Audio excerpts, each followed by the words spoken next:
Hey everybody, Scott Wikle. You're listening to My Kind of Country here on Fish Creek Radio. You can't talk about the career of Merle Haggard without discussing the greatest and most enduring group of musicians in country music, the Strangers. My guest tonight was not only a member of this band through much of Haggard's career, but also sang and played for Win Stewart and Freddie Hart and others. And in fact, if you listen to Win Stewart's original recording of It's Such a Pretty World Today, you will hear his voice singing the harmony. He's had some great records of his own, and I'm proud to call him my friend. I've got a lot of respect for him and his music, and it's my honor to welcome Dennis Hromek to My Kind of Country. Dennis, how you doing? I'm doing great, Scott. Thanks for having me on. I hope you have a good evening. Well, it's a pleasure to have you on. We haven't had a chance to talk for a while, and I really appreciate you calling me back. It's nice to have you. Certainly is. My pleasure. Well, I got a lot of ground I want to cover. If you run out of time, you just let me know, okay? All right. I want to go back and talk about some of your early days. Tell me about the Smith Brothers. The Smith Brothers was a combination of me and Bobby Wayne and Dave Allen, and we hooked up in 1962. We met in Santa Rosa at a club, and they were looking for another singer-guitar player. They were fixing to part ways with their rhythm guitar lead vocalist. I joined up with them, and we ended up buying a nightclub down in Modesto, California. And where we got the name, we just sat and tried to think of names, and we finally gave up. We said, let's just make it the Smith Brothers, like the cough drops. And it's as good a name as any, you know. Yeah. Put a name on something, and everybody knows you by that. So we just grabbed the Smith Brothers out of the air, and we went to about 3.5 years of owning that nightclub and booking lots of artists in there. I booked Willie Nelson in there in 1963 for $50. Oh, my gosh. And he brought Wade Ray with him to play fiddle, and we paid him $25. And I had George Jones, Ray Price, them and their bands. We would get at ridiculous prices back then. And a lot of my music relationships started there in that nightclub, and then we went on to be Freddie Hart's band, and I'd hired a steel guitar player named Jimmy Collins, and Jimmy worked with us, and I might say that when we owned that nightclub in 1963, and Merle had got released from San Quentin, him and Fuzzy came in there one night, and Merle was looking for a job, and Fuzzy approached us and said, I've got a guy here who's a great singer. He needs a job singing. And all of us in the band sang. And I told him, I really can't use another member in the band right now, but why don't you have him come up and sing a couple songs? And he did with us, and I thought, oh my gosh, what a singer. I went back and I told Fuzzy and Merle, I'll offer you $50 a night on Friday and Saturday night until something better comes along, until you get a better offer. Uh-huh. That's all I could do. And he took it, and he sang with my band for 2.5 months. Wow. That's where our relationship started. No kidding. Wow, that's pretty cool. Now, you worked with Win Stewart. This was before you joined the Strangers, right? Correct. For 3.5 years. And my very first ever recording session is the one that you spoke of on Pretty World. We did that at Columbia B studio in Nashville. Had the Native First Singers. It was a big time deal for me. I'd never been in the studio before, and it turned out to be Win's only #1 national hit. That's right. That's right. Well, I can still hear your voice every time I listen to that record. I think of you, and you also recorded a solo version of it. I'd like you to tell this story. It's kind of funny. You've told it me before, but I'd like my listeners to hear it. You recorded some albums for a budget label about this time too. Tell me about that. Well, I was playing in the Palomino at that time. I had left Win to go there. I had a job offer. Palomino was in North Hollywood. Producers, movie stars in there every night. It seemed glamorous and seemed like a good place to get noticed. And we were approached by 2 different companies, one called Budget Records, one called Custom Records that were in Hollywood. And they would pay a band to come in and record an album, 10 songs. And then they would title that after a current country hit. And the other 9 songs I wrote myself that never were published or paid for or anything. And we'd go in sometimes to record 3, 4 albums that make $400 an afternoon. But in those on those sessions, the engineer would say, "Was that okay?" And, yeah, let's go on the next song. There wasn't much scrutinizing going on in those recordings. Get them out there, huh? Yeah, it was Red Road's band and good musicians, and also I thought we had a pretty good product. You had Biff Adam played drums on those too, is that right? Yes, he did. That's right. Yep, another stranger. And now I've got a couple other records. I've got an album called Red Roads and the Detours live at the Palomino. Was that recorded about that same time? Yeah, it was too. I'm surprised you have that album. I'm thorough. I've even got a couple 45s off of it. Lincoln Park Inn and Mama's Hungry Eyes that you covered. I did. They had plans for me at the time, but that never worked out. Well, you did a good job on them. I've actually played them on my show. Thank you. What were the circumstances on how you ended up playing in the Strangers? Okay, that involved the Palomino also. You know, like I said, I had met Merle, and he worked for me for a couple months in 1963. Well, in 1969, I'd been through Windskirt. I was at the Palomino for a couple of years. And Merle came in one night to the club and said, whispered to me, when you get a break, come outside to buzz someone to hear a song I just wrote. And so on break time, I went out there, and he sat down, and he sang Okie from Muskogee to me. And I said, oh, my gosh, this could be the monster hit you've been waiting for. And he said, you know what, it might be a good time to take that job I've been offering you for 5 years. And I said, you know what, you might be right. I said, I'm going to go in right now and give my 2-week notice to the club owner. He said, no, you don't have to do that. I've already talked to him. You're leaving tonight. And we played that night at the Triad Auditorium in L.A., and then went to San Diego next night, and then was on the road for about 10 more days. So it happened fairly quickly, but he had asked me several times to come with the group. And you know the business. When a young artist is starting out and struggling a little bit, hasn't had many big hit records, you sort of hesitate to go on the road. But yeah. I just saw a future with that one song that really did pan out. Yep, that's for sure. And obviously it worked out pretty good. Now, did Bobby Wayne join the group the same time you did? No, here's another story, and Biff will back this up. When I went to work for Merle, we got back from the first tour. We had a recording session planned at Buck's studio in Bakersfield, and we're having trouble getting a groove on a couple of the tracks. On break, Merle come over to me and he said, it just won't lay in there. What do you think is wrong? I said, well, I think it's the drummer, Eddie Burris. He said, do you really? I said, yeah. I said, in the last week or so when playing shows, he just wavers in his rhythm. And he said, well, who could we get? And I said, how about Biff, who was working with me at the Palomino Club? And he said, would you call him? So I called Biff. And then we were in the studio again about 2 months later, and I forget the song we were doing, but I couldn't quite hit the high harmony part. And he says, I need somebody who really nail that third over, Bonnie's singing a fifth over, and I was singing a third under.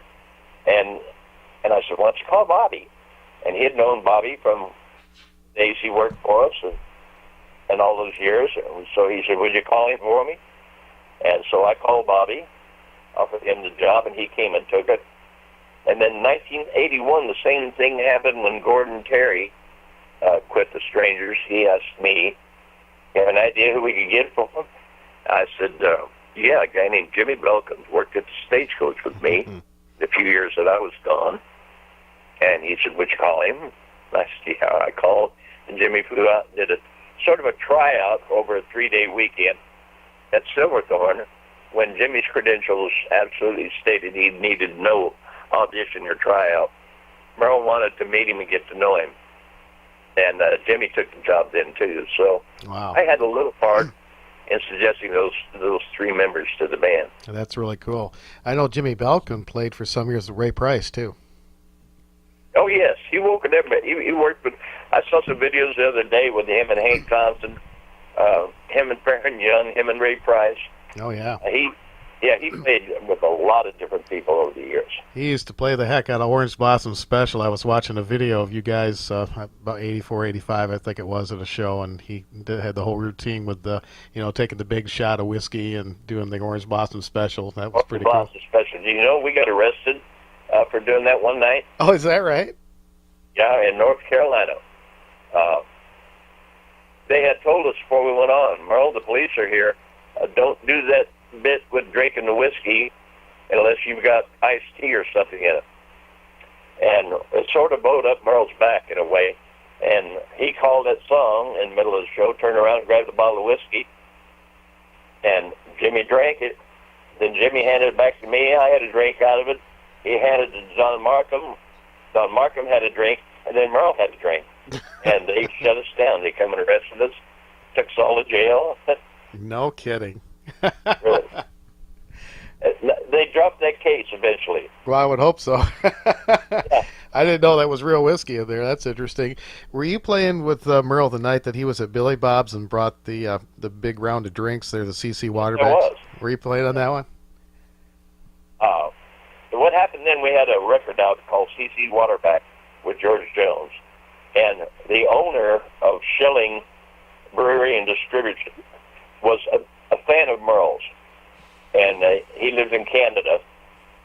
And he called Merle and gave Merle the idea for this project of buying the world's largest round of drinks in the Guinness Book. And he flew down to Fort Worth, and we did the show.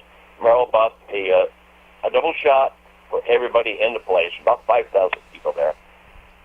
And Mr. Schilling split the bill with him. Oh, Merle didn't pay anything on it, but the two of them paid $12,700 apiece. Gee whiz. That's a lot of whiskey. Yeah, there was a lot of people in Billy Bob. Yeah, no doubt about it. Well, I want to back up just a little bit and talk about the Philadelphia album. Bobby Wayne and I got to be friends before he passed away, and we used to talk on the phone at least once a week, and he told me some great stories, and I've stayed friends with Robin, his daughter, over the years. And she sent me a recording of the Live in Philadelphia, which was actually called The Fight Inside of Me. And it's the first part before Merle comes on, and you and Bobby are singing on there. And right. You guys, a lot of people, when they hear the live recordings, they don't hear the opening songs. And, you used to come out and do a lot of great songs before Merle would come on. And, I can remember you doing, Take Back Your Old Love Letters and, It's a Beautiful Day. And I always thought, man, this is, what a great thing to have your band be that good, to open the shows, and you don't have to worry about having an opening act, That's very nice for you to say. Well, I have a lot of fond memories of that. Tell me a little bit about that album. Do you remember recording that album and how that all went down? I remember it well. And I was going to sing the song, and Bobby was going to sing the song. Then Carlton Haney would introduce Merle and bring him out. I sang World's Youngest Dirty Old Man, I think. Yep. And Bobby come on. And let me say, Bobby Wayne was not only my best and dearest friend for many, many, many years, but he was also one of my very favorite singers. I just loved going to work at night and hearing Bobby sing. Yes, he was. And he got his just deserves that night because the people listened. And what they heard on the first song, they went nuts. You can tell by that reaction. Yeah. No brand new artist has never heard a reaction like that before. People not knowing who he was, anything about him, his voice won them over. And he did 2 encores after that. And then when they introduced the band, he got an extra special big round of applause, and Merle sort of giggled, laughed, because he knew what had went on. Yep. Earlier to that. That's cool. I'm so glad to have that recording. I hope they issue it someday. I think it's really a great piece of history. Um, that's where I learned Harold's Super Service. I always loved that song. Yeah. That was a good one. Tell me about Miss Bonnie Owens. Okay. Miss Bonnie Owens was my mother for years and years. Uh, she was to every member of the band. She's not only a gracious and beautiful lady, but she was one of the guys when she needed to be, and she knew the difference. Uh, she'd be one of us when she's around us. She'd be the grand lady of the stage at other times, and she took care of us on the bus just like a mother would. You know, if we had a cold or something, she'd make sure the truck stopped. She got some cold remedy or something and take care of us. I've had her pack me down with ice for a fever. She was just everything, and a finer lady I have never known. You got that right. He was just great. She sure was. How a lot of course, a lot of people that don't really know the recording industry and the music industry, it's very different playing on the road as opposed to playing in the studio. And Merle was very unique, where the majority of the time he used all of you guys to record as well as play on the road. How was that transition to be able, how was it different playing in the studio as opposed to being on the road? Okay, well, the studio required perfection, but to Merle, perfection was the feel of the song. As long as there weren't any major mistakes or anything, there's a couple records out that have a bass mistake of mine on it. Philadelphia album was one. I made 2 bass mistakes because I'd never heard that song before. When Would Right Become Wrong? Mm-hmm. I mean, Collins wrote it, sang it to Merle. Merle brought the words out and taught it to us during that live recording. Whereas if it would have been in the studio, I would have asked to done that my part over again at least. And he trusted everybody that worked around him, and he was very open to what we thought, to what we played. He never told us what to play. He'd tell us when to play. And I can remember a session on It's Not Love, but It's Not Bad, where we laid down the track. Merle said, just turn the tape on and let's go through it, see what it sounds like. And so we're listening to the playback in the room, all the musicians and Merle. And I said, Merle, I think, why don't we try lowering this a half a tone? I think you might be more comfortable in that range. It seems to me like you're just maybe pushing it a little bit on the high notes. He said, let's try it. Let's drop it a half a tone and try it. And bang, the first cut, we got it. Wow. Ended up to be the record. So he was very open to us. He trusted us at each instrument that we played and what our opinion was. And that's the kind of guy you want to work for. Absolutely. And you you played on all but the first of the Strangers instrumental albums, and I believe, if I'm correct, that you all won the Band of the Year from the Country Awards 9 times. Academy of Country Music 9 times. Yep. That's pretty amazing. Tell me a little about those instrumental albums. There's a big demand for those, and they haven't been reissued on CD, with the exception they were in the Bear Family box set that was released, one of the ones that they did on Haggard. But they're very sought after and very collectible albums. Tell me a little bit about the recordings of those. Well, we were just really excited when we were told by Capitol that they wanted to do a band album. Merle was that hot at the time that just about anything he touched would sell. And they came to us, and so we sat down and wrote some instrumentals and picked a few songs we wanted to do vocals on. And that album did so well, they came right back and said, we want to do another one. And we ended up doing 4 for Capitol Records, and they all did very well.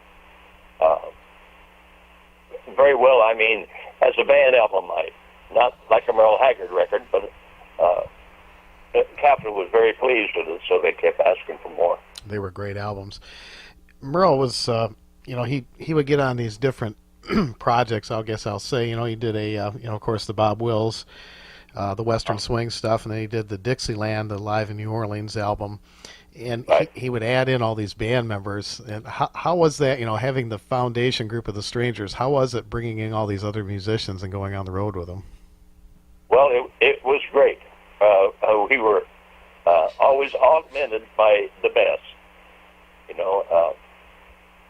We had a lot of our friends, Al Bruno, J.D. Menace, some horn players from L.A. that worked on a few things. Then the Dixieland I Love Dixie Blues album was augmented by the Dixieland Express, which were actually 4 guys, 3 of them on horn, and our friend Jody Payne on banjo, and we loved doing shows with them. They didn't travel with us that very long during the popularity of the I Love Dixie Blues album. They traveled along, but we got along with them great. We respected their musicianship, and we were never ever threatened by other people coming in and all, because they were augmenting our band. Right. They were friends for us. That's amazing. I've heard this story before, but I'd like to ask you about it and have you tell my listeners. I have a copy of a master recording of the Anaheim, California album, live album, which became Rainbow Stew. And it's interesting to me that Rainbow Stew is not on that concert. Can you tell me a little bit about that? Sure, I can. After we did the Live in Anaheim album, Merle got to listen to it, and before they released it, and he says, "You know what? I want to do Rainbow Stew over it. Vocally, I wasn't at my best," and he said, "But I want to keep it on that album." And so we were playing Dewey Groom's Longhorn Ballroom in Dallas on a Friday or Saturday night, and Merle rented a mobile recording studio to come in at 4 that afternoon, and we recorded Rainbow Stew again. They left the applause track from the live album on there and just inserted the recut of Rainbow Stew. Okay. Well, that explains it. Yeah. That's very interesting. When was what was the last year that you were playing on the road with Merle? This is 2000. Okay. I'm sorry, 1990. Okay.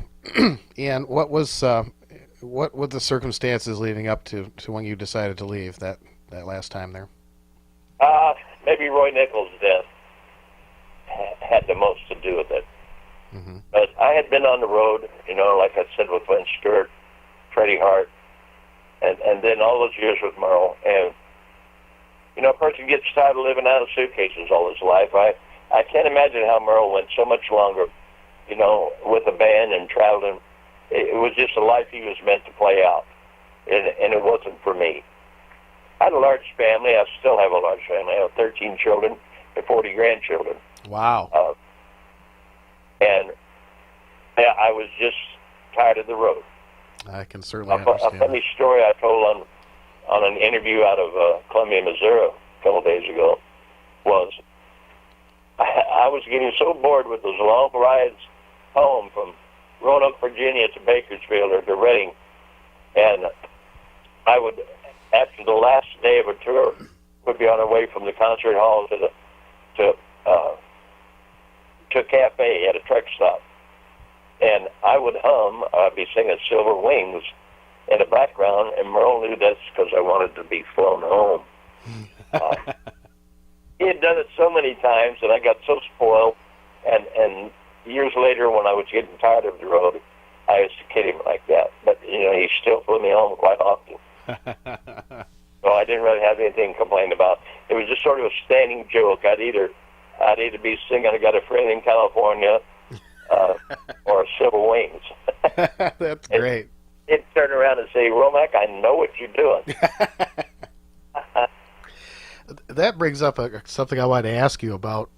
There's an Austin City Limits concert that was done in I believe it was '86. And when it was televised, you guys played the entirety of the Friend in California album, and it hadn't been released yet. And it's since come out on DVD, and they didn't include that part. But Was that something that was planned ahead of time? Did you, or was that kind of a spur of the moment thing? No, that was Merle's idea, spur of the moment. Well, you guys nailed it. As a bass player, a lot of people that got to see Merle so many times know that he never used a set list, and the mood could change, the songs could change. Absolutely. As a bass player, I mean, you had to be right on your toes all the time. You never knew what was coming next, even though you'd been out there for 20 years. You think you could pretty much know, but there'd be times when I'd turn back, it'd be really hot outside maybe or something, and I'd give me a glass of water and drink it, and I heard silver. Well, I had to be at the microphone and play an F note when he said wings. I had to be harmony on the word wings and playing that F note, just instantly. And it came real close a few times, missing it, but I believe I ever did. I can imagine. I always loved that about Merle. He just never, I saw him do two back-to-back shows at the same venue one night, and I think he played maybe 3 of the same songs. The rest of it was totally different. And I love that. Yeah, and every night, a particular song was totally different because he would give the first ride to maybe Don Markham, second ride to Mark Carey, and where the night before he had given the first ride to Roy Nichols and the second one to Jimmy Buncombe. You had to pay attention with him. Yeah. Your mind had to be focused on him at all times because he would change things up. And when people say, don't you get tired of doing the same old show, we never got a chance to do the same old. Yeah, that's for sure. You're absolutely right about that. I always called it country jazz, because you just kind of never knew what you were going to hear. And you probably know Merle's the only country artist to ever appear on the cover of Downbeat magazine. That's right. Jazz Bible. Yep, you are absolutely right. Did you do any recording with Merle after you left the road? No, I didn't. I did. One name you left out when you mentioned my recordings was Willie Nelson. I played on 6 of his albums. That's right. Yeah. My claim to fame was Living in the Promised Land. I just loved the sound I got on that particular recording of Willie's. That was a beautiful song. Absolutely it was. We recorded at Willie's studio at his ranch in Pedernales, Texas, which is right on his golf course. And we used to record a couple songs, go out, get a golf cart, play 3 or 4 holes, and go back and record some more. And the end of one day, he asked me, he said, you mind sticking around for 3 or 4 hours? He said, I've got a bunch of tracks I'd like you to cover. Things that B. Spears had played that maybe just didn't come out right. I love B. Spears, by the way. I miss him. But I would stay back and overdub new bass tracks on a lot of these recordings. So I got a lot of credit on the album cover for doing something that I was asked to come in and makeshift do. Wow. There is I'm not sure I don't believe it was released. I have an album that Willie did that he used the Strangers on, and I'm guessing maybe that was about the time the Poncho and Lefty project was recorded. Do you remember that at all? Yes, I do. Mm-hmm. He used me and Biff and Mark Erie and Jimmy Belkin. Yeah, I'm going to hunt that up. I kind of forgot about that till you got talking about Willie there. I got to hunt that up again. Yeah. Yeah. Tell me some of the. Well, first of all, let me tell you something that was told to me last year. Scott Joss, who played fiddle with Merle in the last years and guitar and sang in the Strangers. The last time I saw Merle, he had some new members who I had never met before, and Norm was the only one of the older ones that was still there. Right. And as I listened to the show, it came to me that they had done their very best to emulate the sound of the Strangers from way back when you were in the group, and Bobby Wayne and Roy Nichols and everyone, and Biff and everybody. And so I told that to Scott after the show. I said, I really appreciate and recognize what you guys have done. And he said, well, that was our goal. He said, we go back and listen to those recordings and try to get as close as we can to that. And he mentioned you specifically as the bass player that was preferred to listen to when they were trying to get the best sound that they could on those songs. Oh, that's nice of him. At the service, I was talking with Benny Haggard when I first got there before the service started. And he said, last night we watched 3 of the old videos of you guys. He said, and I never realized what a bass player you were. He said, it just knocked me out. And then he asked me some more questions about different songs and why did I play this particular thing and that. But that feels so good to be recognized for the things I did in that time, because I loved what I did in that time. I loved playing, going to work and sitting down, put on headphones. You got this singer singing in your head all day. You couldn't ask for a better singer. And it was fun to me. Recording, I probably missed most of any phase of the business because it had to be perfect. You had to satisfy Merle, and this was something you were helping to create that would be in people's homes 30, 40 years from then. Yeah. Absolutely. And it was always special to me to record. Well, it's well deserved, and I absolutely, like I said at the beginning of the interview, to me the Strangers are every bit as part of an integral part of the Merle Haggard sound, and you touched on how many great musicians played in the group over the years, and they were always the very best, and I absolutely echo that. I've always been a fan of so many of the Strangers, and I've been very blessed to to be able to sit and talk with them on intimate levels, and to me, it's just it's fabulous, to give that recognition where it's well deserved. Well, thank you, Scott, and you are well respected among all of us. Also, well, you're one of the friends that has lasted through my whole career. Well, I appreciate that very much. Dennis, tell me about the last time you saw Merle. Okay, this might get tough for me. My wife and I went to Santa Rosa, California for a concert at the Wells Fargo Center in February. And we knew of Merle's illness, and we knew how serious it was because I had talked to Teresa and Benny several times asking, I live in Sonoma, California, not far from Shasta, about a 3-hour drive. I said, I'd like to come up and visit with Merle for an afternoon. Mm-hmm. They said, Dennis, he can't have visitors. He's just too bad. And, when this is all over, when this illness is all over and all, I'm sure you guys will hang out again. But so I didn't get to go up and sing during the illness. And when we went to that show in February, he had to wear oxygen through the entire show to sing. And he didn't look good. And for that reason, I didn't go on the bus. I didn't go talk to him personally like I usually do every time. I just thought, I don't want to see that up close, him with oxygen on and looking so frail. I'd rather keep the memories I have in my mind. And then when we learned of his passing, I was glad I didn't sit and talk to him in that condition. Mm-hmm. And remember the times before that I had. Absolutely. And you were at the memorial service. Yes. And I've talked to some other people and how nice it was, and it was something Merle actually had planned out. And I was asked if I was surprised they weren't doing a big memorial to Merle, and I said no, I don't think that was his style. No, it was not. The service for the family was his style. He sort of scripted that.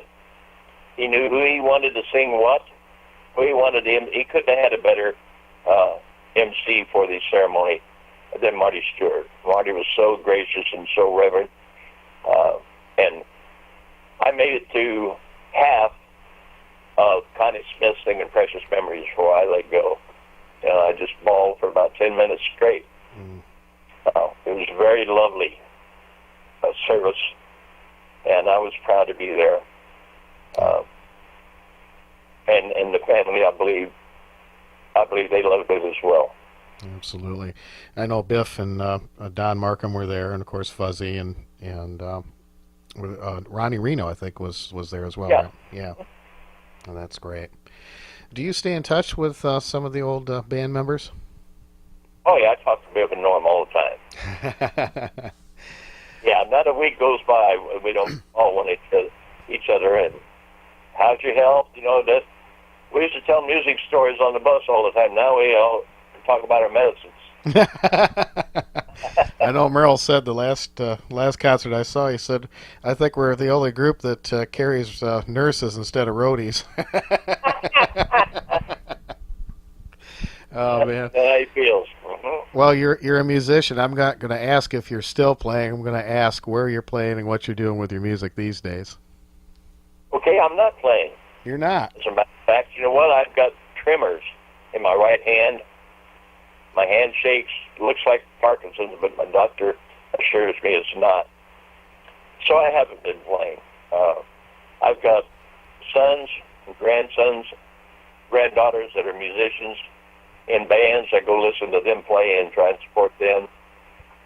But I haven't played in a few years. Oh, that's too bad. But I'm glad you got some family that's carrying on. That's fantastic. Yes, sir. Well, Dennis, I want to thank you first of all for the kind words and for the friendship. And you were every time we had a chance to meet each other on the road, you were always so nice to me, and I cherish all those memories. And that's the best thing I can ever take away from the whole experience with Merle Haggard is all the wonderful people and all the wonderful memories. And I want to thank you. That's absolutely right.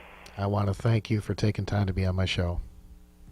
Certainly, Scott, it's my pleasure. All right. That is Dennis Hromek. We're going to play some of Dennis's music here for you, and we're going to play a couple cuts off of the Strangers albums for you as we continue with our show here on My Kind of Country, Fish Creek Radio. Thank you again, Dennis.